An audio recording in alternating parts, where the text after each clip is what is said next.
मेरे गुरुजी अक्सर कहते हैं, लोग मुझे खुश देखते हैं तो प्रश्न करते हैं, कमेंट में लिखते हैं और पूछते हैं कि इतनी समस्या प्रतिदिन लोग आपके सामने रखते हैं तो आप कभी भी चिंतित क्यों नहीं होते।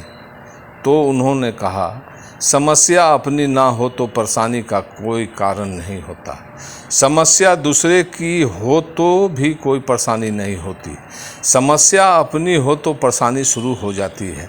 मेरी कोई समस्या इस अर्थों में नहीं है, लेकिन एक नए तरह का दुख अब जीवन में प्रवेश हो गई है और वो ही दुख है कि अपने चारों और जिन लोगों को भी देखता हूँ उनकी परेशानियों और पीड़ा का अनुभव करता हूँ, जबकि मुझे लगता है कि उनके परेशानियों का हल बहुत आसान है। वो द्वार खटखटाएंगे और द्वार खुल जाएंगे, लेकिन वो तो द्वार पर खड़ा होकर रो रहे हैं।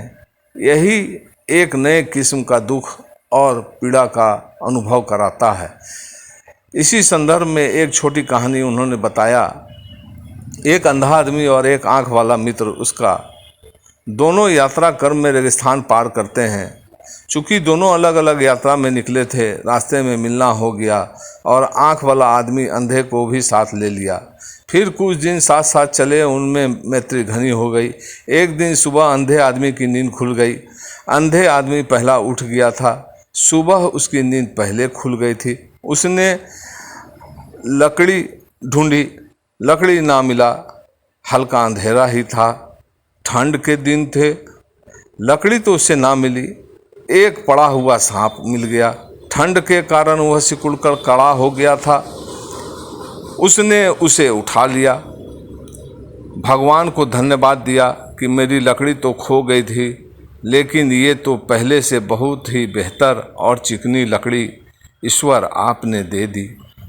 उसने भगवान को शुक्रिया कहा कि आप बहुत समझदार हो। उसने उस लकड़ी से अपने आँख वाले मित्र को उसी लकड़ी से धक्का देकर उठाने की कोशिश करने लगा।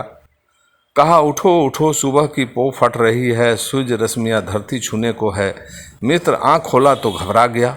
उसने कहा, तुम हाथ में क्या पकड़े हो? इसे तुरंत छोड़ दो, ये सांप है जो जीवन के लिए खतरनाक हो जाएगा। अंधे ने कहा, सखा तू ईर्ष्यावश मेरी अच्छी सहारा वाली इस लकड़ी को सांप बता रहा है। चाहते हो कि मैं इसे छोड़ दूं और तुम उठा लो? मैं अंधा जरूर हूं, पर इतना समझ मुझे है। आँख वाले आदमी ने कहा, पागल हो गए हो? उसे तुरंत फेंक दो, वो सांप है, जीवन को खतरा है। अंधा आदमी बोला, तुम मेरे मित्र साथ इतने दिन रहे परंतु मुझे नहीं समझ पाए। मेरी लकड़ी खो गई और परमात्मा ने इतनी अच्छी लकड़ी दे दी है, तो तुम इसे सांप बता रहे हो? वो अंधा आदमी गुस्से में मित्र की ईर्ष्या और जलन को देखकर अकेले रास्ते पर चल पड़ा। थोड़ी देर में सूरज निकला और वो सांप की सिकुड़न समाप्त हो गई। उसकी सर्दी मिट गई। उसमें प्राण का संचार हुआ और उसने अंधे आदमी को काट लिया।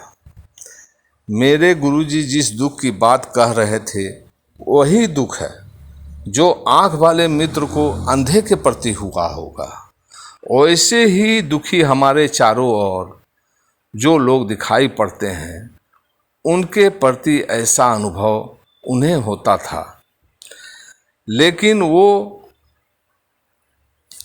ये सांप है तो शायद उसके मन में हो कि किसी ईर्ष्यावश ना मालूम किस कारण हमारी लकड़ियों को सांप बताया जा रहा है।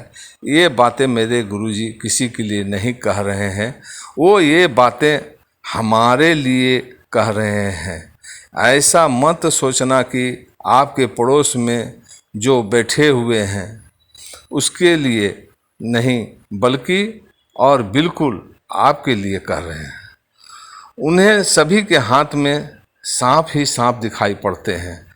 आप जिसे सहारा और लकड़ियां समझ रहे हैं वो कोई लकड़ियां नहीं, लेकिन इसके पहले आप रास्ता छोड़ के चले जाएं और समझें कि मैंने ईर्ष्यावश लकड़ी छीनने की बात की है। आहिस्ता आहिस्ता समझाने की कोशिश करते हैं कि आप जो पकड़े हैं वो गलत है, और भी कुछ सत्य है जो पकड़ा जा सकता है। किसी विराट आनंद को पकड़ा जा सकता है। जो आप पकड़े हैं वो आपको डुबाने का कारण हो सकता है। जीवन भर जो करते हैं वही हमें डुबाता है, सारे जीवन को नष्ट कर देता है और जीवन नष्ट हो जाता है, समाप्त हो जाता है।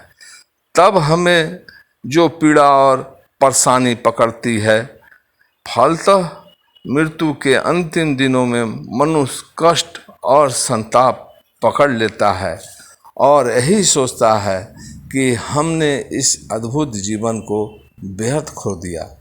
और इस कहानी से हमें बहुत शिक्षा मिलती है। नेक्स्ट मेरे आने वाले वीडियो में और भी कहानियाँ आपको मिलेंगी।